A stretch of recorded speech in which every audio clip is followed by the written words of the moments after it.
कल अपन ने पहला गुणस्थान पढ़ा था। गुणस्थान कैसे बनता है जल्दी बताओ, जल्दी से। कल क्या बताया था? मोह और योग के निमित्त से आत्मा की होने वाला तारतम्य गुणस्थान कहलाता, उतार चढ़ाव जिसको हम बोलते हैं। ठीक है, कुल कितने गुणस्थान होते हैं? 14। ठीक है, पहले गुणस्थान का नाम क्या है? मिथ्यात्। इसके कितने भेद हैं? 2। कौन कौन से? स्वास्थान मिथ्या दृष्टि और सातिशय मिथ्या दृष्टि। मिथ्यात् के अपन ने 5 भेद समझ लिए थे, पहले 5 भेद, उनमें से इनके कारणों से अपना ये गुणस्थान बनता है। एकांत, संशय, विपरीत, अज्ञान, वैनिक, इन 5 कारणों से बनता है ना। तो ये इस गुणस्थान को यहाँ अपन ने विशेष तौर से समझने का पुरुषार्थ किया था। अब आ रहा है आपका द्वितीय गुणस्थान। दूसरे गुणस्थान का नाम है सासादन। क्या नाम है? ये सासादन गुणस्थान जैसे इसका नाम है वैसा इसका काम है। मतलब ये गुणस्थान के कुछ नियम आप अपने दिमाग में रखना ताकि आपको ये अच्छे से समझ में आ जाए कि गुणस्थान बनता कैसे है। ये गुणस्थान नियम से गिरते समय बनता है। गिरते का समय मतलब अगर जब तक जीव सम्यक दर्शन को प्राप्त करने के बाद जब नीचे आता है तब ये गुणस्थान की प्राप्ति होती है। चढ़ते समय नहीं बनता, जैसे एक से दूसरे में चले गए, दूसरे से तीसरे में, ऐसे गुणस्थान की प्राप्ति नहीं होती। ये गुणस्थान जब गिरता है, गिरने का मतलब समझ गए? कहाँ से गिर रहा है? ये सम्यक दर्शन से गिरता है। तो आप अपने पुस्तक में निकालिए, सासादन गुणस्थान लिखा हुआ है, देखिए। मिल गया आपको? मिल गया आपको? मिल गया ना? सासादन सम्यक्त गुणस्थान किसे कहते हैं? अब इसमें आपको बहुत अच्छे समझना है ये गुणस्थान कितने समय के लिए बनता है और कब बनता है। अब इसमें देखो, मैं शब्द बोल रहा हूँ, आप अच्छे से पढ़ना। प्रथमोपसम सम्यक दर्शन और द्वितीयोपसम्यक दर्शन के काल में कम से कम एक समय, अधिक से अधिक 6 आवली शेष रहने पर अनंतानुबंधी 4 क्रोध, मान, माया, लोभ में से किसी एक का उदय आने पर जब सम्यक दर्शन से च्युत यानी गिरता है तब इस प्रकृति के उदय में मिथ्यात्व में नहीं आता है, किंतु सम्यक दर्शन भी नहीं रहता, तो बीच का स्थान बन जाता है, उसको बोलते हैं सासादन। अब समझा रहा हूँ अच्छे से, पहले परिभाषा आपको बढ़ा दी, अब मैं आपको इसकी पूरी व्याख्या करके आपके सामने रख रहा हूँ। मान लो किसी ने पहली बार सम्यक दर्शन प्राप्त किया, उसका नाम है प्रथमोपसम सम्यक दर्शन। ये अपन ने कल समझ लिया था। मिथ्यास से जब वो प्रथमोपसम सम्यक दर्शन प्राप्त करता है तो पहली बार जीव प्राप्त करता है, तो उसका काल होता है अंतर्मूर्त। कितना काल होता है उसका? प्रथमोपसम सम्यक दर्शन का अंतर्मूर्त काल में जब 6 आवली, अधिक से अधिक 6 आवली, समझ गए? आवली बता चुका हूँ, असंख्या समयों की एक आवली होती है। तो ऐसी 6 आवली या कम से कम एक समय, कम से कम कितना समय और अधिक से अधिक कितना समय, तो जब शेष रह जाता है जीव का तब वो इस गुणस्थान से अगर गिरता है, कौन सी? अनंतानुबंधी कसाय में से कोई भी एक आ गई, क्रोध, मान, माया, लोभ, इनमें से कोई एक उदय में आ गई और जीव वहाँ से सम्यक दर्शन को छोड़ा उसने, तब उसका ये गुणस्थान बनता है। ये गुणस्थान को बोलते हैं सासादन। सासादन का मतलब होता है जिसने सम्यक दर्शन की असाधना की हो, मतलब जिसने सम्यक दर्शन को तो छोड़ दिया लेकिन मिथ्यात्व में अभी नहीं पहुंचा है। जैसे उदाहरण याद रखना, जैसे कोई बिल्डिंग से गिरा लेकिन सड़क पे नहीं पहुंच पाया और बीच की स्थान है। मान लो कोई बिल्डिंग ऊंची थी तो 6 आवली लग गई और कम था तो एक ही समय में पहुंच गया वो नीचे सड़क पे, तो बीच का समय कौन सा गुणस्थान का कहलाया? ये ना अभी धरती पे है ना उस पर बिल्डिंग के ऊपर है, छत पे, ना छत पे है ना सड़क पे है, वो बीच में है। आ गया आपका समझ में? ऐसे ही कोई सम्यक दृष्टि जब अपने गुणस्थान को छोड़ता है, गिरता है कसाई के उदय में, तब ये गुणस्थान उसका बनता है। अब आगे आपको ये याद रखना है, तब ये गुणस्थान को सासादन गुणस्थान केते।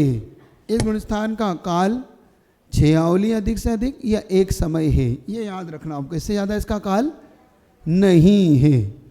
इस गुणस्थान की क्या क्या विशेषता है ये आपको अब समझना है। पहली बात तो जब इस गुणस्थान में जीव आता है, जब ये आएगा तो नियम से सम्यक दर्शन को छोड़कर ही आएगा। सम्यक दर्शन मिथ्या से कभी भी इस गुणस्थान में नहीं जाएगा। मतलब पहले गुणस्थान से दूसरे गुणस्थान में कभी नहीं जाएगा। जब भी आएगा वो नीचे की ओर आता है, ये एक इसका नियम है। दूसरा नियम इसका ये है कि सासाधारण गुणस्थान वाला जब गिरेगा तो नियम से मिथ्यात्व में ही जाएगा, पुनः वो लौट के सम्यक दर्शन में नहीं जा सकता। मतलब अब जब वो गिरा ही है छत से तो धरती पे ही आएगा, वो पूरा छत पे नहीं जाएगा वो, क्योंकि उसके फिर आप पहले धरती पे आएगा और फिर पुनः पलट के जा सकता है छत पे, लेकिन गिरना तो पड़ेगा। तो इसका नियम क्या हो गया? नियम से ये मिथ्या दृष्टि बनेगा ही। ऐसा जीव जब गुणस्थान को छोड़ेगा तो नियम से इस दिशा को प्राप्त होगा। ये चारों गति में कोई भी जीव सम्यक दर्शन को प्राप्त कर सकता है, मतलब सम्यक दर्शन से गिर के इस गुणस्थान में आ सकता है। सम्यक्त क्यों लगा रखा है इसके आगे, ये और समझ लो कि महाराज सम्यक दर्शन तो छूट गया, फिर सम्यक क्यों? सम्यक दर्शन इसलिए लगाया कि उसने असाधना किसकी की है, इसीलिए भूतपूर्व निगम नहीं से सम्यक दृष्टि ही था। जैसे अरे सेठ जी थे, ये गरीब हो गए, सेठ जी क्यों लगाया थे?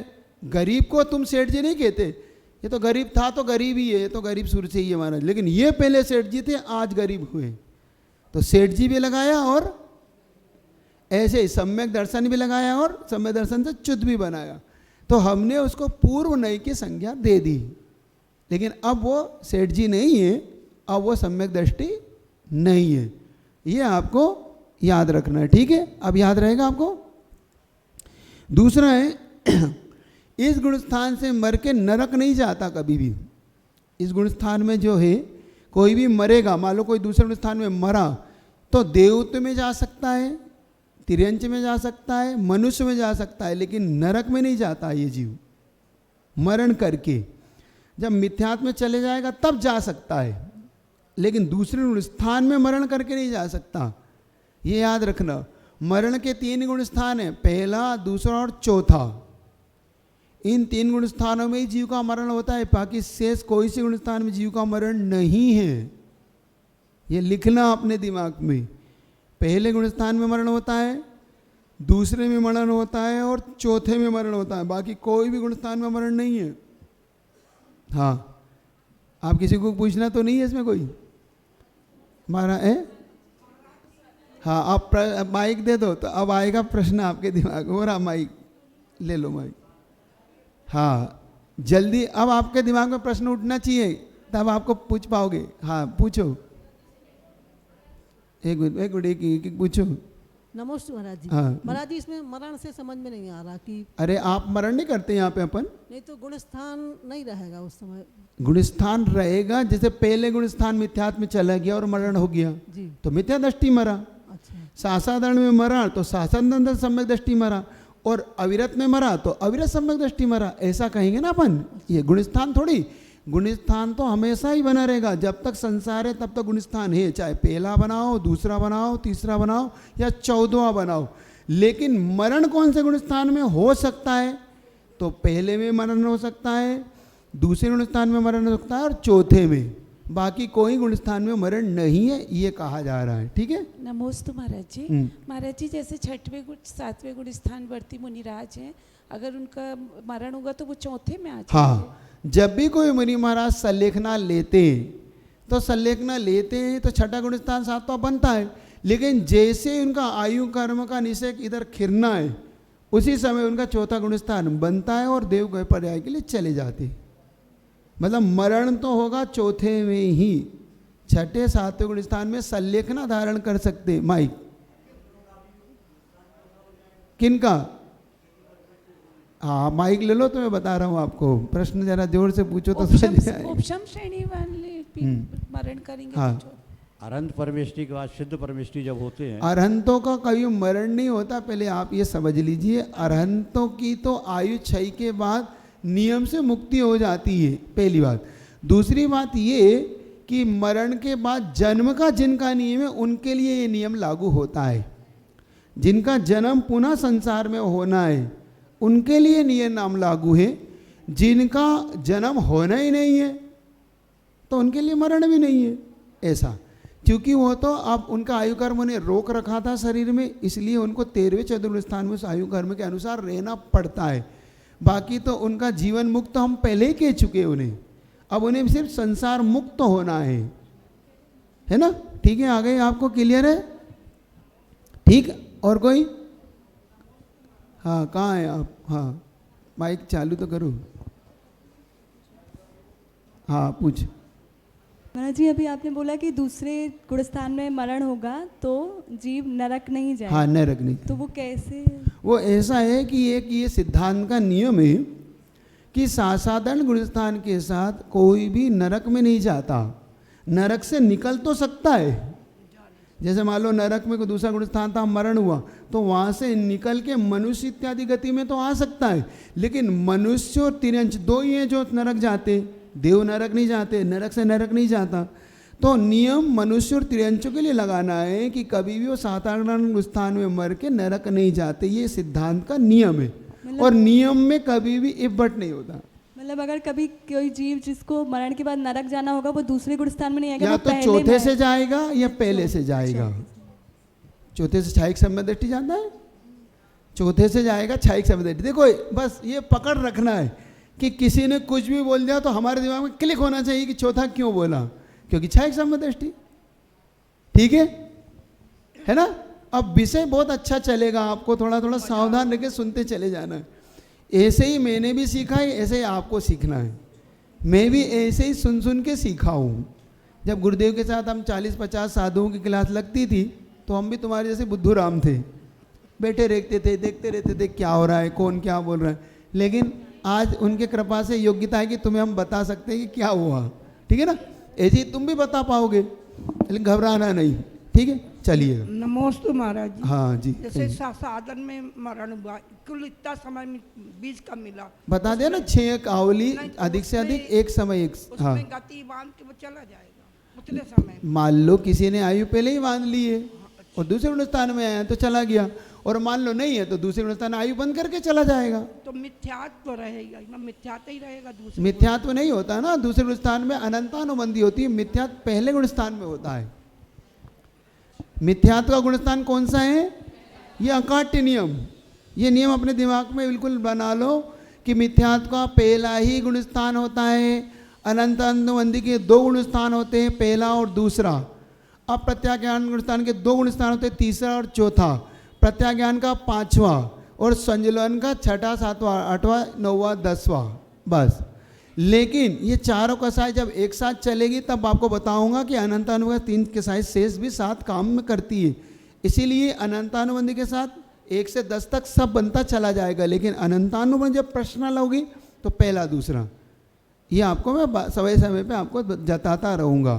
ठीक है महाराज जी। अब महाराज, हाँ, इसकी परिभाषा में आया था प्रथमोपशम और द्वितीयोपशम सम्यक दर्शन। हाँ। तो प्रथमोपशम तो आपने कल बता दिया था। हाँ। द्वितीयोपशम सम्यक दर्शन। द्वितीयोपशम का मतलब होता है ऐसा जीव जो अब उपशम श्रेणी चढ़ने के लिए ऐसा सम्यक दर्शन बना रहा है, मतलब मुनि महाराज जी जो अब उपशम श्रेणी चढ़ना चाहते हैं। उपशम श्रेणी कहाँ से चढ़ता है? 8वां, 9वां, 10वां और 11वां, ये 4 गुणस्थान उपशम श्रेणी के माने जाते हैं।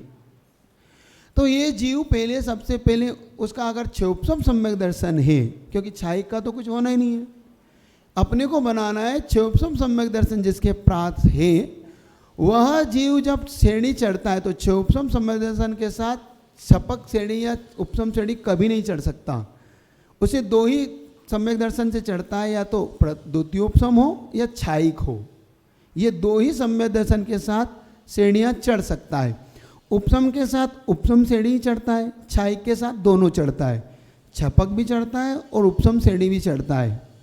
तो जो क्षोपसम सम्यक दृष्टि था उसने पहले द्वितीयोपसम सम्यक दर्शन बनाया, क्योंकि प्रथमोपम के साथ नहीं चढ़ता, द्वितीयोपम के साथ ही नियम है। तो उसके लिए क्या करता है, एक अंतर्मुहूर्त के काल के लिए अनंतानुबंधी का जितना भी द्रव्य था, द्रव्य समझ गए, मतलब उसकी प्रदेश, उसकी संख्या, प्रकृति, अनुभाग, स्थिति, इन चारों को अपना भाग दूसरे को दे देता है। अब प्रत्याख्यान, प्रत्याख्यान, संजलन, इन कसायों को सौंप देता है और अपना रिक्त कर लेता है 0। इसको बोलते हैं विसंयोजना। क्या बोलते हैं इसको? आपको अनंतानंद की विसंयोजना एक शब्द कहीं भी मिले तो समझ लेना इसने अपने सारा का सारा पैसा अपने पार्टनर को दे के खुद फ्री हो गया। 4 पार्टनर हैं, अनंतानुबंधी, अब प्रत्याख्यान, प्रत्याख्यान, संजलन, ये 4 पार्टनर हैं। एक अनंतानुबंधी नाम का पार्टनर कहता है भैया मुझे फ्री करो, मुझे नहीं रहना, कोई बात नहीं, आपका शेयर हमें दे दो, आप फ्री हो जाओ।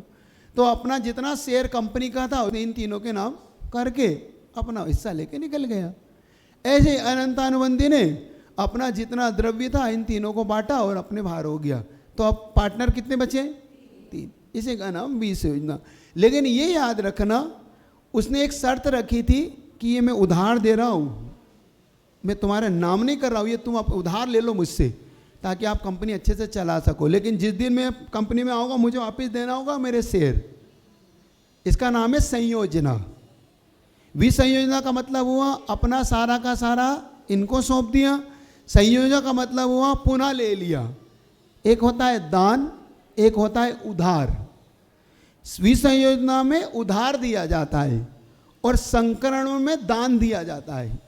दान दे के लिया नहीं जाता कभी भी, उधार दे के वापस। समझ में आ रही है आपको? जब संकरण होता है किसी चीज का तो वो होता है दान, हो गया फ्री हुए, अब कोई लेना नहीं कोई देना नहीं। लेकिन विसंयोजना में पुनः संयोजना हो सकती है, पुनः ले सकता है वो आपसे। तो जब अनंतानुबंधी कुछ काल के लिए अपना द्रव्य को सौंप देता है तो ये हो जाएगा 0। अब बची 3 प्रकृति, मिथ्यात्, सम्यक मिथ्यात् और सम्यक प्रति। इन तीनों को दबा देता है, इसको बोलते हैं प्रशस्त उपसम। अंतर्मुहूर्त काल के लिए इन तीनों को दबा देता है और द्वितीय सम की प्राप्ति कर लेता है और फिर अपनी श्रेणी चढ़ने का कार्य कर लेता है वो। अगर कहीं कहीं आचार्यों ने इसे चौथे गुण स्थान में भी माना है, महाराज ने इसको खोला है, चौथे, 5वें, 6ठे, 7वें पाया जाता है। तो इनको खोलने के लिए ऐसा भी कहा जाता है, मान लो कोई गिरा और चौथे में चला गया तो चौथे में बन गया। कहीं कहीं ये द्वितीय सम्यक देवों में पाया जाता है। वो कैसे पाया जाता है? मान लो कोई मरा और मर के अपर्याप्त दशा में उत्तेजन के लिए और पर्याप्त हो के पुनः क्षोभसम सम्यक दृष्टि हो गया। तो ऐसे कुछ कारण आपको आगे खुद खुलेंगे इस किताब से, है ना? हाँ, माइक से थोड़ा सा, क्योंकि आपकी इस क्लास को बहुत लोग सुनते हैं बाद में, तो उनके लिए आपका प्रश्न होना चाहिए कि आपने क्या पूछा। महाराज जी, इसकी कोई लिमिट है कि हमारे कितनी बार हो सकते हैं द्वितीयोपसम्यक? अगर उपसम श्रेणी के लिए हो रहा है तो जीवन काल में 2 बार और पूरे जब तक मुक्ति नहीं हो 4 बार। उपसम श्रेणी का काल बता रहा हूँ, ये द्वितीय उपसम का नहीं बता रहा हूँ, क्योंकि उस समय अगर होता तो ये 4 बार होता है, ऐसा अपने को मान के चलना। मतलब प्रथमोपसम, प्रत्योपसम तो कई बार हो सकता, कई बार, क्योंकि प्रत्योपसम की एक शर्त है कि जब ये 3 टुकड़े बनाता है, मिथ्यात्, सम्यक मिथ्यात् और सम्यक प्रकृति के। थोड़ा धैर्य से सुनना, आप लोग के लिए विषय थोड़ा थोड़ा समझ में आएगा, लेकिन धैर्य रखना। बहुत अच्छा है, आप प्रश्नों को सुनो तो भी आपको उत्तर आएगा। मैं भी ऐसे ही सुनता था, मैंने बताया ना। तो जब तक ये तीनों एक ना हो जाए, जैसे आप चोटी गुथते हैं, चोटी आपके बाल को 3 भागों में बांट देते हैं, या रस्सी गुथते हैं, तो रस्सी जब 3 भागों में आप बांटते तो आप उसको एक में करके एक चोटी बना देते हैं, है ना? तो ये हो गया उद्वेलना। जब आप उद्वेलना करते तो तीनों को खोल देते हैं, और बाप जब चोटी बनाते तो तीनों को एक कर लेते हैं। तो ये 3 प्रकृति की जब उद्वेलना आ जाती है, उद्वेलना शब्द आपको कहीं सुनने का मिले तो समझना है 3 प्रकृति अलग अलग कर दी गई है। तो ये तीनों जब तीनों अलग अलग हो जाएं तो समझना इन तीनों प्रकृति मिथ्यात् की उद्वेलना होकर 3 भाग में बटी है। मिथ्यात् में, सम्यक मिथ्यात् में और सम्यक प्रकृति रूप बटा है। तो जब तक ये तीनों एक नहीं हो जाएगी तब तक वो सम्यक दर्शन, प्रथमोपसम सम्यक दर्शन प्राप्त नहीं कर सकता। तो कितना काल लगता है इसको एक होने में? पल्योपम का असंख्यात भाग आपको बीतने पर, मतलब पल्योपम के इतने टुकड़े करो, असंख्यात टुकड़े कर लो, उसका एक भाग निकाल दो। मान लो पल्योपम की कुल संख्या है 100 और हम उसके असंख्यात भाग कर लें 10, तो एक टुकड़ा कितने का हो गया? 10 का। 10 धाम 100। तो जब तक ये 10 नहीं बीतेगा, 10 वर्ष नहीं बीतेंगे, तब तक ये तीनों एक नहीं हो सकती। इसका सिद्धांत है 10 वर्ष बीतने पर ये तीनों प्रकृतियां एक में खो जाएंगी, तब प्रथमोपम सम्यक दर्शन की उसकी योग्यता आएगी। ये इसका काल, ठीक है। कई बार मनुष्यों में तो एक बार ही हो पाएगा, क्योंकि मनुष्य का इतना बड़ा जीवन ही नहीं है, लेकिन देवों में और नारकियों में कई बार, क्योंकि इनकी सागरोपम आयु है और पल्योपम बहुत छोटा है, इसका भाग भी बहुत छोटा है, इसलिए हो जाएगा। भोग भूमि में ऑप्शन हो सकता है एक, बस वहाँ पे 3 पल की आयु है, 2 पल की आयु, 1 पल की आयु, तो ये सब वहाँ पे ठीक है। बड़ू सासाधन के बारे में आपको चर्चा करूँ तो सासाधन गुणस्थान आप समझ लेना, थोड़ा सा अच्छे और अच्छे भाव से पढ़ना, घबराना बिल्कुल नहीं। आप 10 बार पूछोगे, मैं 10 बार आपको समझाऊंगा, लेकिन आप घबराना नहीं, ठीक है। तो यह जीव मर के नरक नहीं जाता, 3 गतियों में जाता है। तो ये कुछ इसके नियम हैं, आगे आपको और शेष नियमों की चर्चा करूँगा। तो कि आप जल्दी से बता दो, सासाधन सम्यक दर्शन कब होता है? जब सम्यक दर्शन से गिरता है, ठीक है। अब कौन सा सम्यक दर्शन से गिरता है? तो उपसम सम्यक दर्शन से गिरकर ही बनता है। हाँ, क्या पूछ रहे? माइक ले ले तो आप ज़्यादा अच्छा है, आपके पास माइक पीछे दे दो जल्दी फुर्ती सी। नहीं, ये है उनके पास। एक मिनट आप बोलो नहीं, थोड़ा सा माइक लेके बोलो, माइक चालू करके बोलो, चालू करके बोलो, चालू करके। महाराज जी, जैसे व्रती लोग के गुण स्थान रहते हैं कि साधारण सभी लोग के गुण स्थान रहते हैं? व्रतियों का 5वां गुण स्थान होता है, जो 2 प्रतिमा ले लेता है, और 11 प्रतिमा तक 5वां गुण स्थान माना जाता है। मुनि महाराज का 6 से ऊपर ले लेना, अविरति का 1 से 4 तक ले लेना, असंयमी है उसको 1 से 4 गुण स्थान तक ले लेना, ऐसा आप मान के चलना। इसमें समझ में आई नहीं आई? ठीक है। गुण स्थान तो बनेगा ही बनेगा, बिना गुण स्थान के आप में हम में से कोई भी नहीं रह सकता, चाहे आचार परमेष्टि हो, उपाध्याय हो, साधु हो, चाहे अरिहंत हो। ये आपको पक्का अपने दिमाग में लगा लेना। नहीं है कि इनका गुण स्थान तो सिद्धों का नहीं है, बस। कौन सा परमेष्टि का गुण स्थान नहीं है? सिद्ध भगवान। बाकी सब का गुण स्थान है, चाहे वो निगोदिया हो, एक इंद्रिय हो, चाहे त्रस हो, चाहे संगी हो, चाहे असंगी हो, मुनि हो। हाँ, सिद्ध भगवान मोक्ष माइक मुंह के वहां लगाओ। सिद्ध भगवान मोक्ष चलेगा, इसलिए उनका गुण हाँ, स्थान। क्योंकि संसार दशा का नाम ही गुण स्थान है। वहाँ मोह और योग, तो सिद्धों में ना मोह है ना योग है, ऐसा अपन लगा लेंगे, चलिएगा। हाँ, आपको माइक लेना है, बिना माइक के कोई ना बोले, ताकि आपको, मेरे को सुनाई नहीं पड़ रहा, मुझे माइक से ही सुनाई पड़ता है। नमोस्तु महाराज जी, 5वें गुण स्थान से भी गिरते रहते हैं? हाँ, गिरते रहते हैं। अगर आप अपने व्रतों के प्रति सार्थ वो नहीं है, सतर्क नहीं है, तो मिथ्या दृष्टि बन सकते हैं, अविरति बन सकते हैं, दूसरा आ सकता है, कोई भी कसाय का उदय आ सकता है। व्रत ले लिए इसका मतलब ऐसा थोड़ी कि आपके गुण स्थान ही नहीं गिरेगा। बहुत सावधानी रखिएगा, कसाई कब उदय में आ जाए पता नहीं पड़ता। बाहर से तो हम व्रत भी पाले, अंदर से कसाय उदय आ जाए तो आप मिथ्या दृष्टि भी बन सकती है, ये याद रखना। मुनि महाराज भी बन सकते हैं, आप क्या, मुनि महाराज के भी गुणस्थान गिर जाते हैं। लगता है बाहर से मुनि है, अंदर से गुणस्थान गिर गया, हो सकता है। इसमें द्रव्य लिंगी रह गए, भावलिंगी नहीं रहे। जब पुनः सम्यक दर्शन प्राप्त करते तो भावलिंगी हो जाते, ऐसा। ठीक है, चलिएगा आगे बढ़ूँ। तो आपको समझ में आया साधारण गुणस्थान? बहुत अच्छा है, थोड़ा सा आप अच्छे प्रश्न करोगे तो आपको जल्दी जल्दी समझ में आएगा। लेकिन कोई बिना प्रश्न किए बैठना नहीं, अगर आ रहा है तो तुरंत पूछो। आपको कुछ भी आ रहा हो, दिमाग में कोई भी प्रश्न दौड़ रहा हो, तो घबराना नहीं। क्या पूछना है कुछ? हाँ, जल्दी पूछो। हाँ नमोस्तु महाराज जी। हाँ। महाराज जी चौथे गुण स्थान के बाद मरण क्यों नहीं होता? नहीं होता है ना चौथे गुण स्थान में, आगे नहीं हाँ, होता। हाँ। उसका ऐसा नियम है कि व्रत के साथ मरण नहीं होता, असंयम के साथ ही मरण होता है। व्रत के साथ उसका गुण स्थान वो बना रहता है, जैसे ही उसका मरण होता है तो व्रत छूट जाते हैं। नहीं महाराज जी, तो आप लोग तो व्रती हैं, आप लोग के तो हाँ, सब हमारा में- ही मरण चौथे तो- गुण स्थान के साथ ही होगा। नहीं तो उसके बाद क्यों नहीं होता? 5वें 6वें गुण स्थान में ऐसे? क्योंकि व्रती है, व्रत के साथ मरण नहीं है, ये नियम है उनका। व्रत छूटने के साथ मरण है। तो जैसे ही आयु का अंतिम निश्चय खिरा तो व्रत इधर गया और उधर देव आयु का उदय हुआ। जैसे ही देव आयु का उदय हुआ तो देव में व्रत होते ही नहीं है, तो चौथा गुण स्थान बन जाता है। इसलिए उसको चौथे गुण स्थान में मरण माना जाता है। ऐसा मान के चलना, क्योंकि देवों में व्रत नहीं है ना, तो जैसे ही देव आयु का उदय होगा वैसे उसके व्रत छूटेंगे, छूटेगा तो चौथा गुण स्थान होगा। ऐसा। नमोस्तु महाराज। हाँ। तिर्यंच गति में भी गुण स्थान से मरण। हाँ, तिर्यंचों में भी 1 इंद्रिय 2 इंद्रिय सबके गुण स्थान होंगे। बताया था कल, स्थावर से लेके असंगी पंच इंद्रिय तक का पहला गुण स्थान मानिएगा, और संगी में नियम से पहला, दूसरा, तीसरा, चौथा और 5वां मानिएगा। पहला भी हो सकता है, दूसरा भी, तीसरा भी, चौथा भी और 5वां भी। कौन के? तिर्यंच के। देवों में पहला, दूसरा, तीसरा, चौथा। नारकियों में पहला, दूसरा, तीसरा, चौथा। और मनुष्यों में पहले से 14 तक। माइक चालू नहीं है आपका।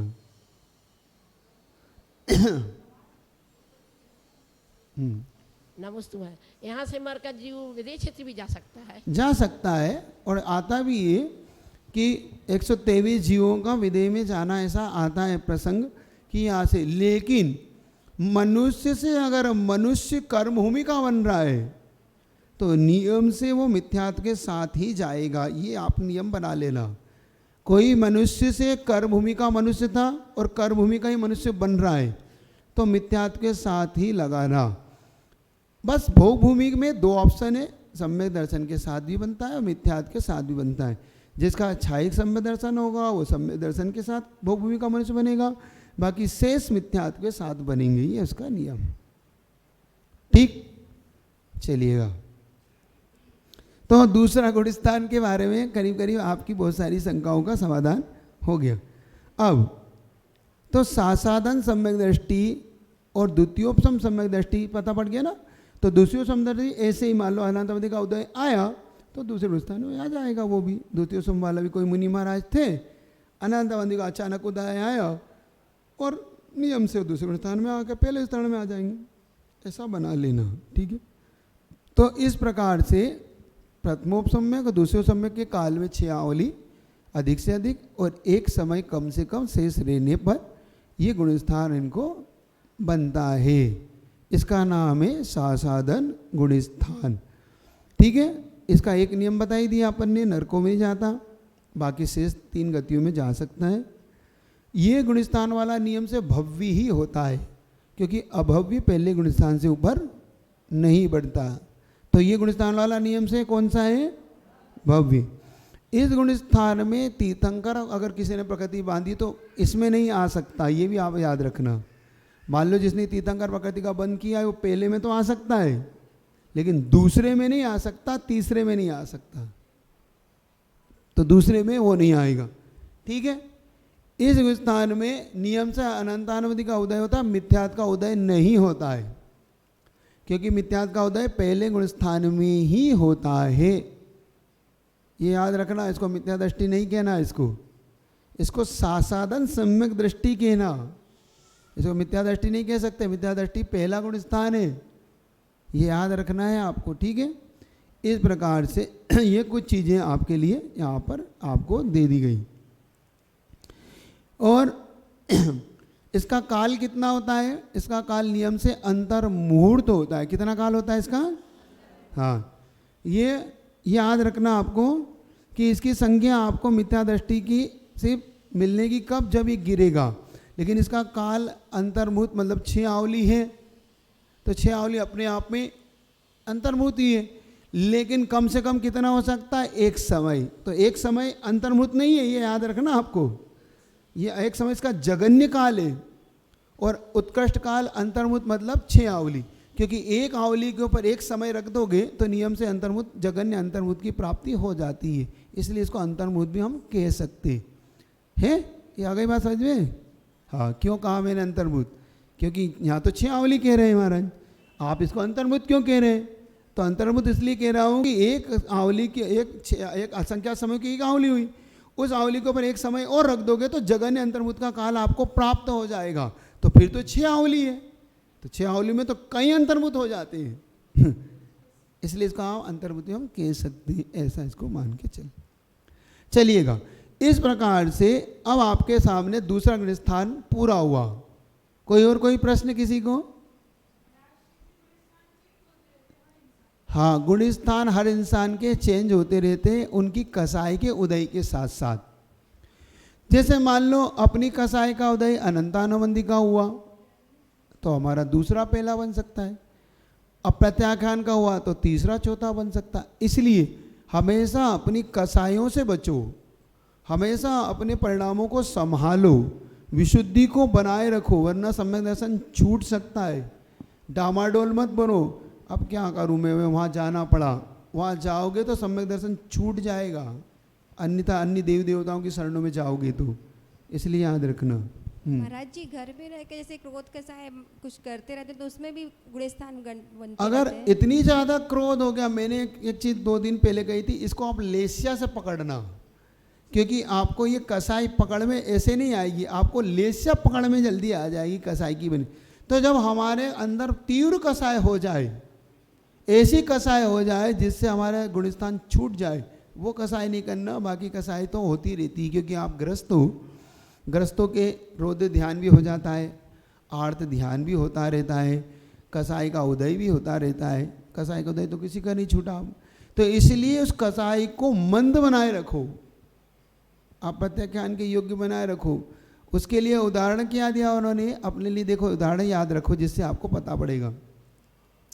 अनंतानुबंधी क्रोध का जिसको उदय होता है वो पाषाण की रेखा जैसा होता है। पाषाण का मतलब पत्थर पे अगर हम उकेड़ दे तो मिट नहीं सकता, वो कुछ भी करो, पानी डालो, कुछ नहीं, टूट जाएगा लेकिन मिटेगा नहीं। जैसे हम प्रतिमा पे उकेड़ देते ना प्रशस्ति, अब तुम कितना ही करो नहीं मिटेगी, वो तो टूटेगी, या फिर घिसो उसको पूरा। तो ऐसी कसाई उदय में नहीं लाना। तो अप्रत्याख्यान के उदय अनंतानुबंधी के बाद अप्रत्याख्यान का नंबर है, इसकी कसाई होती है अपने ये अपने अस्थि या बोलते ना हड्डी की तरह। एक पाषाण होता है एक हड्डी, तो हड्डी थोड़ी सी कड़क होती है लेकिन टूटती जाती है, लेकिन फिर भी थोड़ी सी पाषाण से कमजोर होती है। प्रत्याख्यान की हो जाती है बांस आता ना, बांस बेत बोलते हैं। और स्वंजलन होती है लता की तरह, लता है ना मुड़ जाती है, जल्दी से झुक जाती है। तो इसमें रेखाओं का अगर देखें तो जल की रेखा, बालू की रेखा और मिट्टी की रेखा और पाषाण की रेखा। तो इसको रेखा से अगर समझना तो ऐसा समझ लो कि स्वंजलन की अगर कोई कसाई क्रोध करता है तो पानी की तरह होता है, आगे आगे क्रोध हो रहा है, पीछे पीछे। ये मुनि महाराज के लिए कहा।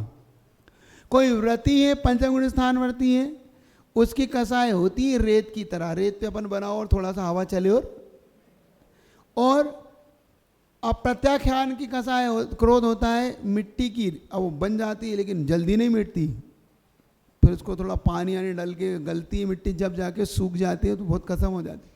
और पाषाण की अनंत और मिथ्या दृष्टि की, अब वो मिटता नहीं, वो कहता है टूट जाऊंगा लेकिन छोड़ूंगा नहीं। तो अपनी कसाई को संभालना, समझ रहे हो।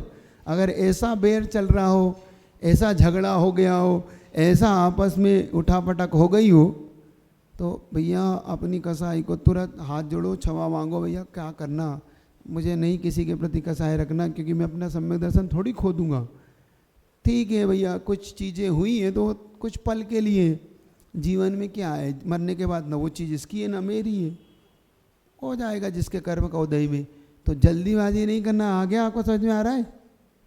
ठीक है, इसलिए महाराज जी, अभी जो आप गिरने की कर रहे थे कि कैसे गिरते हैं फिर नीचे आ जाते हैं, तो वैसे जैसे सम्यक दर्शन में चलमा लगाड़ दोष लगते जो आप कल बता रहे थे, तो उसमें भी गिरते हैं तो फिर वो नीचे नहीं, आते? चलमा लगाड़ होते में गिरता नहीं है, वो दोष से उत्पन्न करता है। जैसे उदाहरण दिया उसका, मान लो आपने पानी को दबा दिया निर्मली से, लेकिन अचानक पानी को छानते छानते कुछ मिट्टी आ ही जाती है ना, थोड़ी सी एकदम हल्की, तो वो पानी को गंदा नहीं करती, लेकिन फिर भी मल तो उत्पन्न कर दिया, पानी तो फिर भी पीने में आ ही जाता है।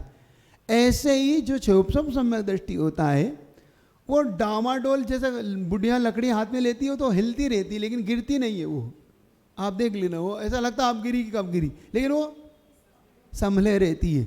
ऐसे ही क्षोभसम सम्यक दृष्टि थोड़ा सा दोष लगाता है।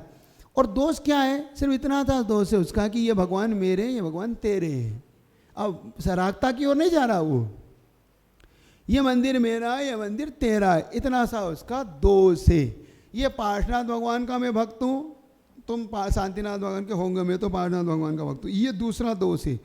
तीसरा संकादि में से अब मैं क्या करूँ भगवान, अब मैं बहुत परेशान हूँ, मेरी कोई पूर्ति करो, अब आप करो, मैं तो अब इच्छा कर ली मैंने, तो मुझे तो फल चाहिए, मैं परेशान हो गया। अब तो कर लेता है, आकांक्षा कर लेता है वो, बाकी अंग ठीक रखता है, वो शंका नहीं करता, लेकिन कांक्षा कर लेता है, मांग लेता है। क्या करे, क्या किसके पास जाऊं? आपसे नहीं मांगू तो किससे मांगू?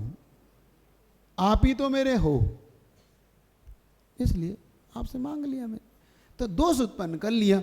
मतलब इस दोष से मुक्ति नहीं मिल सकती। मतलब अगर ये दोष किसी के उपलब्ध है, तो जैसे उन्होंने कहा, अगर मंत्र न्यून है, मतलब मंत्र अगर कम है, अक्षर कोई मात्रा कम है या बिंदु कम है, तो वो कभी भी विष को नहीं उतार सकता, ना इंगम अलम हीनम।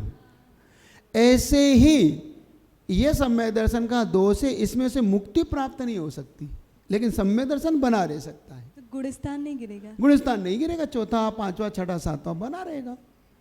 ज्यादा अगर अति कर दी तो गिर जाएगा।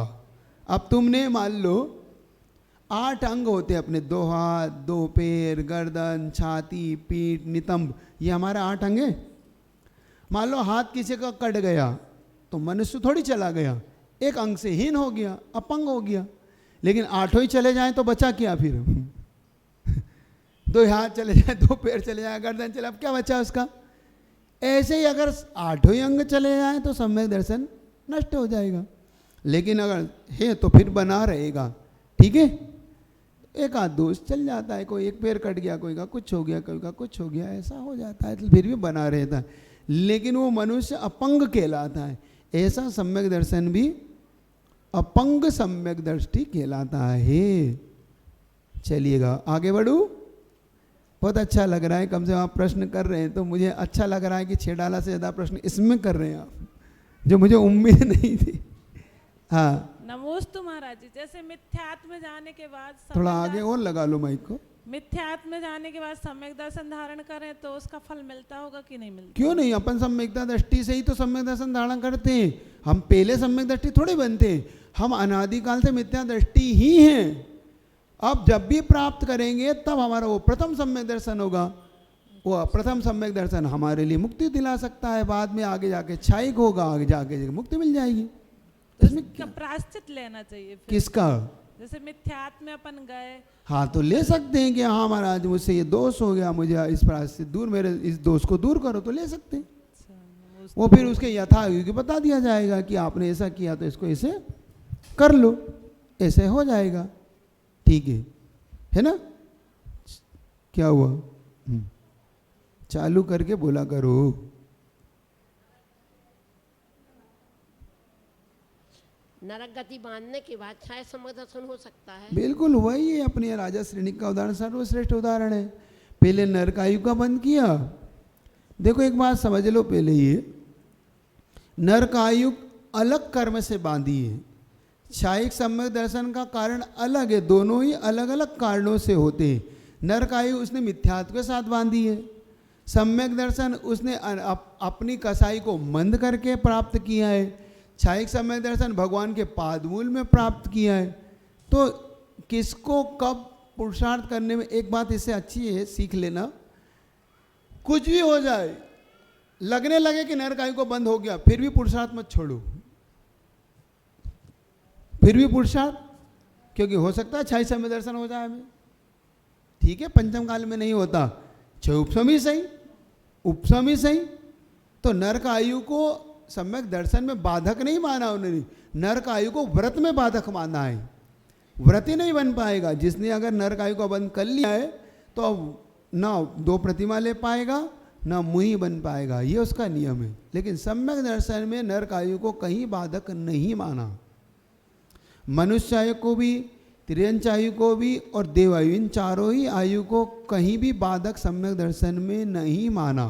व्रत में माना है 3 आयु को, देव आयु को छोड़ के। ठीक है, चलिए आगे बढ़ता हूँ। इस प्रकार से दूसरा साधन नाम का गुणस्थान आपके लिए हुआ और आगे कुछ विशेषता आपको आगे बता दी जाएगी। अब चलते हैं तीसरा मिश्र गुणस्थान। मिश्र गुणस्थान का मतलब है जिस गुणस्थान में ना सम्यक दृष्टि है ना वो मिथ्या दृष्टि है, दोनों का मिला जुला रूप है। उनके लिए उदाहरण दिया उन्होंने, जैसे वो अपने भगवान को मानते मानते उनको भी मानने लगा, नहीं उनको भी मानूंगा, लेकिन अंतर्मुख के लिए बनेगा, ये भी याद रखना। और ऐसा वो पतित हुआ तो उसका मिश्र हो गया, इनको भी मान रहा है और उनको भी मान रहा है। ठीक है, हैं? हाँ, दोनों ही। जैसे कि दही गुड़ का उदाहरण मैं इसलिए नहीं देता कि अभक्ष है मैं देता हूँ हल्दी चूने का जो गुरुजी देते हमको, क्योंकि अगर मैं इनको दही गुड़ का दे दिया और इन्हें खा लिया तो कहीं हमारा आपने तो दिया, तो दही गुड़ का हमने देखा, टेस्ट करके देखेंगे तो वो ठीक नहीं है ना। तो अपने लिए उदाहरण दिया चूने और हल्दी का। दही गुड़ कभी नहीं खाना, अभक्ष होता है, याद रखना आप लोग। इतने दिन से सोच रही थी महाराज दही गुड़ का आज तक नहीं बताए। किसने? आपने एक भी दिन उदाहरण नहीं दिया। आता तो वही समझ में आता था, परंतु क्योंकि इसलिए नहीं देता हूँ ना मैं शहद लपेटी तलवार का उदाहरण देता हूँ ना मैं दही गुड़ का देता हूँ, क्योंकि मान लो क्यों ऐसा उदाहरण दूँ जो हालांकि अपने आचार्यों ने दिए, उनकी मैं भावना रखता हूँ उन्होंने, क्योंकि अब उन्होंने जंगल में रह के ये सब उदाहरण मिलते हैं। अधिकतम उदाहरण आपको ऐसे मिलेंगे, इससे अपने को सिद्ध होता है कि अपने गुरुओं ने कितनी जंगल में साधना की है, कितने वो निर्मोही रह के अपने बीच में नहीं रहे। जितने उदाहरण मिलेंगे तुम्हें, जितने उदाहरण सब जंगल के ही मिलेंगे। देख लो, जैसे गति का उदाहरण जब देते विग्रह गति का, तो पाणी मुक्ता, हल्लांगलिका, गोमूत्रिका, है ना, ये सब देंगे, ये सब जंगल में मिलेंगे। बांस की जड़ है, गेंडे का सिंग, अब उसका मेढ़े का सिंग, हंसिया, ये सब जंगल के मिलेंगे तुम्हें। अभी उदाहरण दिया आपको शहद लेटी तलवार, तो अब शहद का उदाहरण भी जंगल में मिलेगा उन्हें। फिर उदाहरण आपको दिया उन्होंने दही गुड़ का, अब ये भी वही मिलेंगे कोई, क्योंकि ये सब खाने वाले आदिवासी जीव, उन आदिवासियों को देख के कि देखो ये दही गुड़ खा रहा है, ऐसे ही होता होगा तीसरा गुणस्थान, ऐसे अधिकतम सारे उनके दृष्टांत ऐसे ही मिलेंगे आपको, क्योंकि कोई मोबाइल तो था नहीं है, तो हम दे रहे हैं ये उदाहरण तुमको। ठीक है, लेस्याओं में देखो आप, पेड़ का दृष्टांत दिया, फल गिर रहा है, फल उठा रहा है, फल खा रहा है। 4 गतियों में देखो हाथी झूल रहा है, ना देखो आप सारे उदाहरण। इससे एक बात कितनी बड़ी सिद्ध होती है, ये देखो अपन कि हमारे साधुओं गुरुओं ने कितनी घोर साधना की जंगल में बैठ के, जिनके पास ऐसे। अब देखो उन्होंने मुक्तियों का उदाहरण दिया, कुंभकार के घड़े की तरह, वो एरंड के बीज की तरह, दीप शिखा की तरह, सारे उदाहरण देखो अब यही है। कल उकुलाल चक्रवर्त, लेपा लाम्बू, अब वो उसकी डूबते हुए तुमड़ी और डूबती, तो देखो सारे उदाहरण कहाँ से, अब ये सारे उदाहरण जंगलों में मिलेंगे। इससे कितना बड़ा आज सिद्ध हो गया कि हमारे गुरुदेव साहब जंगल में साधक थे, ये तुम्हारे बीच में रह के नहीं रहते थे, है ना। नमस्ते महाराज जी। हाँ महाराज जी, जैसे तीसरे गुणस्थान में सम्यक कारकारी तो नहीं होगा, नहीं सम्यक दर्शन ही नहीं है वहाँ, तो सम्यक भी है, मिथ्यात भी है, मिला हुआ। तो ये उपयोगी तो मिली चीज उपयोगी इसलिए नहीं है, बस इतनी जरूरी है कि इसकी भव्यता सिद्ध हो गई इससे कि ये भव्य है और नियम से मुक्ति को पाएगा। अब ये 2 चीज से सिद्ध हो गई। पीछे माइक दे दो। विभूति, हाँ आप पूछो क्या पूछना है आपको। नमोस्तु महाराज जी। महाराज जी जंगल के ऊपर से एक बात याद आ गई। अपने शास्त्र में जितनी भी सतियों के नाम आते हैं सभी ने घोर जंगल में इतने मतलब परिसाए उन्होंने। किन्ने? सतियां वगैरह, सती, अंजना वगैरह, सीता वगैरह। तो महाराज जी उन लोग की इतनी शक्तियां कैसे काल के प्रभाव से आती थी, मतलब थी या मतलब? काल के प्रभाव से नहीं, अपने व्रत के प्रभाव से आती थी। उनके पास ऐसा अखंड ब्रह्मचर्य, यूँ कहें कि ब्रह्मचर्य अपने लिए सौदार संतोष के साथ भी ऐसा ब्रह्मचर्य का पालन करती थी कि उनके मन में पर पुरुष के प्रति इतनी सी भी भावना नहीं होती थी। और उसका ये उनके जीवन में प्रताप फल मिला कि अग्नि में भी चली गई तो अग्नि को पानी बनना पड़ा। अंजना के सामने सिंह भी आया तो सिंह को भगाने के लिए देवताओं को उतरना पड़ा। ये उनकी सतीत्व का प्रभाव है। महाराज जी 3000 साल तक उन्होंने जो जंगल में रह के, हाँ, अनंतमती ने, कैसे उनको शक्ति मिलेगी महाराज जी? वही है कि मेरा धर्म पे दृढ़ विश्वास है। एक शक्ति होती है जब अंदर से एक ऐसी दृढ़ विश्वास होने लगता है। मैंने कहा, आज सुबह भी कहा था, जब अंधकार छा रहा हो, कुछ ना दिख रहा हो, तब कोई ऐसा दीपक हमें मिल जाए कि जो हमें मार्ग दे दे, बस वही दीपक पे श्रद्धा रखो। एक बहुत अच्छी घटना सुनाते हैं, सुना दूं आपको घटना। ये पूज्य महाराज से सुनी थी, अकबर बीरबल के समय की घटना है। अकबर ने एक बार घोषणा कर दी कि ऐसी पौष की ठंड में कौन है जो इस तालाब में खड़ा रहेगा रात भर। क्या? अकबर ने घोषणा कर दी कि कोई है। उसने कौन मरना चाहेगा? अपन तो नहीं, क्योंकि हर व्यक्ति का तो ठंड में सुड़ के मर जाएंगे, रात भर में कौन जिंदा रहेगा। और हो कोई अगर करेगा तो उसे मैं मुंह मांगा इनाम दूंगा। एक धोबी था, अब उसको बहुत जरूरत भी थी और उसने कहा कि अब जो होगा जीवन का देखा जाएगा। और वो रात भर ठंड में खड़ा रहा। रात भर पूरी ठंड उसने ठुठुरा के जैसे तैसे बिताई। अकबर को विश्वास नहीं हुआ कि ये कैसे खड़ा हो। तो पूछा, तुम कैसे खड़े हुए? तो उसने कहा, जो आपके महल में जो दीपक जल रहा था मैं रात भर उसको देखता रहा। समझ रहे हो? मैं उसको रात भर देखता रहा। तो अकबर कहते हैं, ऐसा थोड़ी होता है, तुमने इतनी दूर से उसकी तपन ले ली। अकबर ने बोल दिया, तुमने तो दीपक की तपन लिए, तुम्हारा इनाम कैंसल। अब वो धोबी जिसने भी रात भर में साधना की, और दीपक कहाँ रखा था? महल की छत पे। वो कहाँ खड़ा है? तालाब पे। और दोनों में कम से कम 300-400 मीटर की दूरी। अब वो कहाँ क्या करे? अब बादशाह से तो कौन उलझे। तो उसने, किसी ने कहा, तुम बीरबल के पास जाओ, वही तुम्हारे लिए कुछ कर सकता है। बीरबल को पता पड़ा कि बादशाह ने इसके साथ अच्छा नहीं करा, ये तो बादशाह की ये तो मतलब गलत है। बीरबल सप्ताह भर के लिए गायब हो गए। एक सप्ताह हो गया, राज्यसभा में नहीं पहुंचा। अब अकबर ढूंढवाए मचाए, क्या हुआ, कहाँ गया बीरबल, कहाँ गया। तो बीरबल उसे जंगल में मिला। एक हांडी आती है ना, एक पेड़ पर हांडी टांगा था और नीचे आग लगाया हुआ था, और बीरबल खिचड़ी बना रहा। अब वो ने कहा कि राजा साहब, बादशाह ने आपको बुलाया कि पहले भैया खिचड़ी बन जान दो, मेरी खिचड़ी खा के आऊँगा, बादशाह से कह देना। अब बादशाह परेशान हो गया, ऐसी कौन सी खिचड़ी बन रही है? बीरबल की खिचड़ी सुनी होगी तुमने कहावत। आज कहावत का अर्थ समझ लेना वो क्या है। क्या तुमने बीरबल की खिचड़ी तो सुनी है, तुम्हें ये नहीं पता वो क्या चीज़ है। आज समझना क्या है वो। अब 1 दिन 2 दिन 4 दिन हो गया, बादशाह को यही संदेश पहुंच रहा है, खिचड़ी बन रही, खिचड़ी बन रही। तो बादशाह को बड़ा गुस्सा आया कि ऐसी कौन सी बीरबल की खिचड़ी बन रही कि सप्ताह भर हो गया अभी तक नहीं पकी, वो खा के नहीं आया। तो बादशाह खुद कहता, मैं चलता हूँ उसकी खिचड़ी देखने। वहाँ पहुँच गया, और वो हांडी ऊपर टंगी है, नीचे से आग जला रहा है। और बादशाह पूछा, क्या कर रहे हो बीरबल? बादशाह, खिचड़ी बना रहा हूँ, सप्ताह भर हो गया, क्या करूँ, पकी नहीं रही है ये। तो बादशाह कहता है, मूर्ख हो तुम, हंडी वहाँ टांग रखी है, नीचे आग लगा रखी है, पहले हंडी को नीचे लाओ तो तब तो खिचड़ी पकेगी। कि बादशाह, मैं तो इसलिए कह रहा था कि कोई व्यक्ति इतनी दूर से दीपक से अग्नि ताप सकता है, तो क्या मेरी खिचड़ी यहाँ से नहीं बन सकती? समझ रहे हो? कोई खिचड़ी यहाँ से नहीं बन सकती। तो बादशाह को समझ में आ गया कि मैं गलती, समझ में आ रही है। ऐसे ही इस अंधकार में हमें भले ही दूर से ही सही, हमें कोई प्रकाश देने वाला मिल जाए तो समझना, आपका प्रश्न समझ में आ रहा है आपको, तो समझना कि इस पंचम काल में भी अपने सम्यक दर्शन को सुरक्षित रखो और आगे बढ़ो, डरो नहीं। माइक क्या पूछा, बिना माइक के मत बोलो, मैं फिर कह रहा हूँ।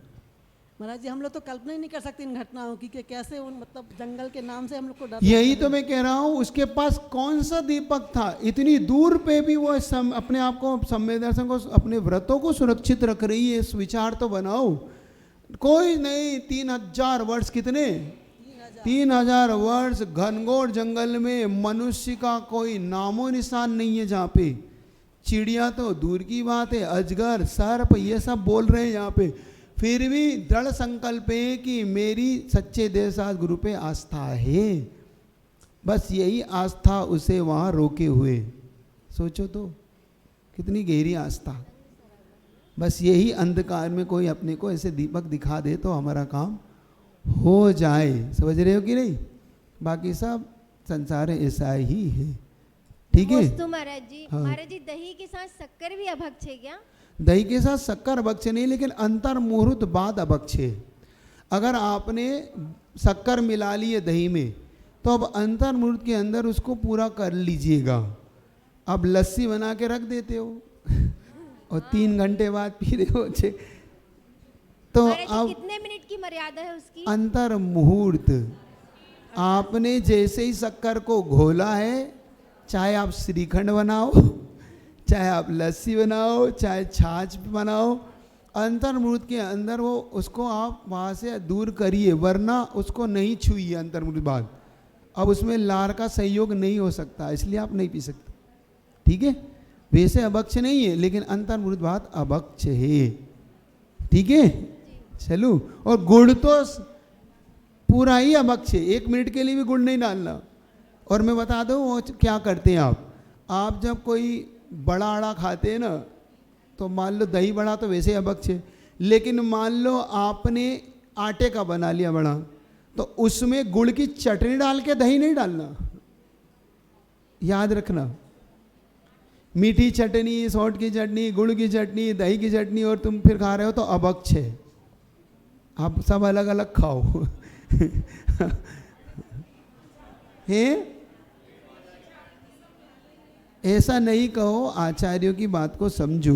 पेट में जाके मिलता है तो हम भी मानते हैं, लेकिन जब तक यहाँ है तब तक तो अभक्ष है। वो अंदर जाके क्या हो रहा है वो अलग बात है, लेकिन फिलहाल तो उसके साथ सहयोग करके नहीं खाना। चलिएगा, ठीक है, आगे बढ़िए। तो तीसरे गुण स्थान का नाम है मिश्र गुण स्थान। कौन सा नाम है इसका? मिश्र भी बोलते हैं, सम्यक मिथ्यात् गुण स्थान भी बोलते हैं। ये मिला जुला रूप होने से इसका नाम मिश्र है। इसकी कुछ विशेषताएं आप लिख लीजिएगा अपने दिमाग में, कि जैसे खिचड़ी बना ले तो दाल चावल खिचड़ी तो मिश्र हो गई, बता दिया आपको। और हल्दी चूना मिला के तीसरा कलर बन जाता है तो ये मिश्र हो गया। ऐसे ही मिथ्या समय मिथ्या मिला जुला है। इसलिए अब इस गुण स्थान में मरण नहीं होता, क्योंकि मरण के स्थान आपको बता चुका हूँ, पहला, दूसरा और चौथा। तो अपने आप ही न्याय से सिद्ध हो गया कि मरण नहीं होता। इस गुण स्थान में मारणिक समुद्घात भी नहीं होता। क्या नहीं होता इसमें? मारणांतिक समुद्घात नहीं होता, मरण नहीं होता, आयु का बंध भी नहीं होता। आयु का बंध नहीं होता। इसका काल अंतर मुहूर्त है। क्या है इसका काल? अंतर मुहूर्त। किसी ने गुरुजी से पूछा, अब देखो कभी कभी कैसे कौतुक हो जाता है, तो आचार्य से इस गुणस्थान के साथ ट्रेन के सामने खड़े हो जाएंगे तो ही मरण नहीं होगा, क्योंकि इसमें मरण होता ही नहीं। और मान लो हम इसके साथ, तो क्या तुम्हें पता है कि तुम्हारा तीसरा गुणस्थान अब मैं खड़ा हो जाऊं ट्रेन के सामने?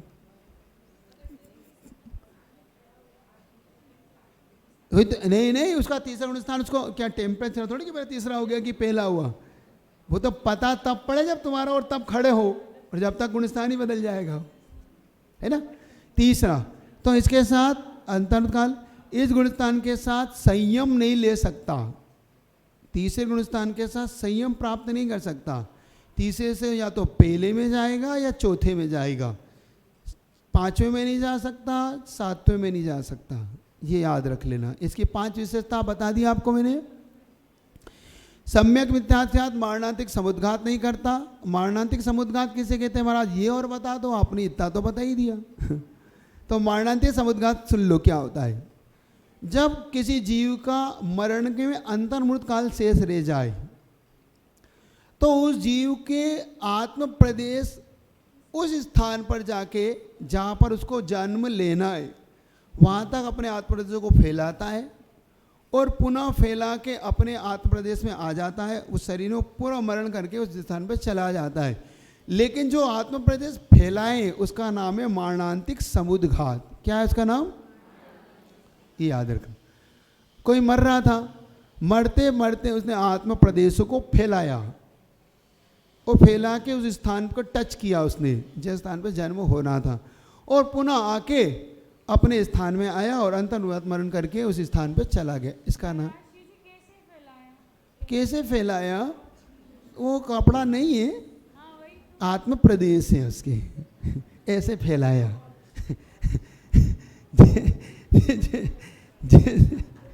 जैसे नहीं, अच्छे से पूछो तो अच्छे से जवाब देना चाहिए। जितनी मीठी वाणी में पूछो उतनी मीठी में देना भी तो पड़ता है ना। तो जैसे, क्योंकि कम लोगों की कम निकलती मीठी वाणी, इसलिए भी तो उसका समर्थन करना चाहिए।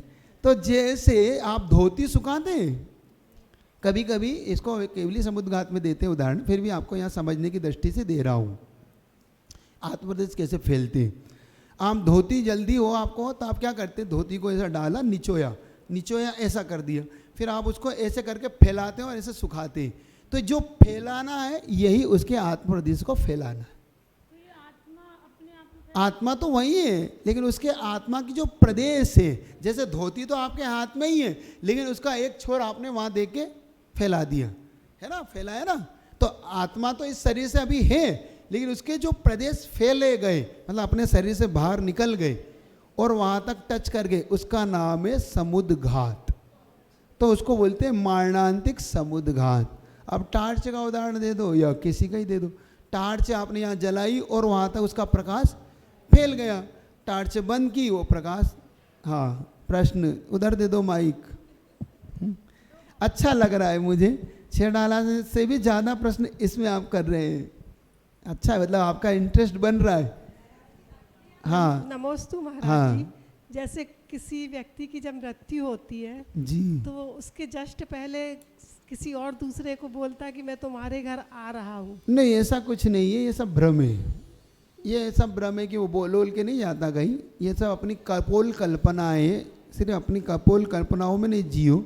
मारणांतिक समुद्घात में आत्म प्रदेश फैले, वो कह कैसे देगा, उसके पास ना मुंह है ना हाथ है ना कुछ है उसके पास, तो कह कैसे सकता है वो। ये कपोल कल्पनाओं में नहीं पड़ना कभी भी। ये तो एक अपना एक पुराना आभास सा होता रहता है, मन अपना ऊपर नीचे होता है। चलिएगा, और कोई, हाँ पूछिए। महाराज जी ये कैसे डिसाइड होता है कि हम किस गुण स्थान में हैं? पहले डिसाइड होता है मोह और योग से। हमारा मोह कैसा है और हमारा योग कैसा है, मन वचन काया की प्रवृत्ति कैसी है, और हमारा मोह अनंतानुबंधी वाला है, अप्रत्याख्यान वाला, इससे हम डिसाइड करते हैं। वो कहते हैं उससे अपने आत्मा के जो परिणाम बनते हैं, हमारे अंदर के जो भाव बनते हैं, उन भावों को पकड़ोगे तो आपको खुद महसूस होगा कि मेरा भाव कौन सा है। तो महाराज ये स्वयं से डिसाइड करते हैं कि हमारा स्वयं से नहीं हो सकता, ये केवली और केवली भगवान का विषय बनता है। यहाँ कोई अवधि ज्ञानी मना प्रज्ञानी भगवान भी उनके अपने कर्मों के प्रदेशों को देख के भी जान सकते हैं, इसलिए ठीक है। चलिएगा, जिन वाणी के ज्ञान से सूझे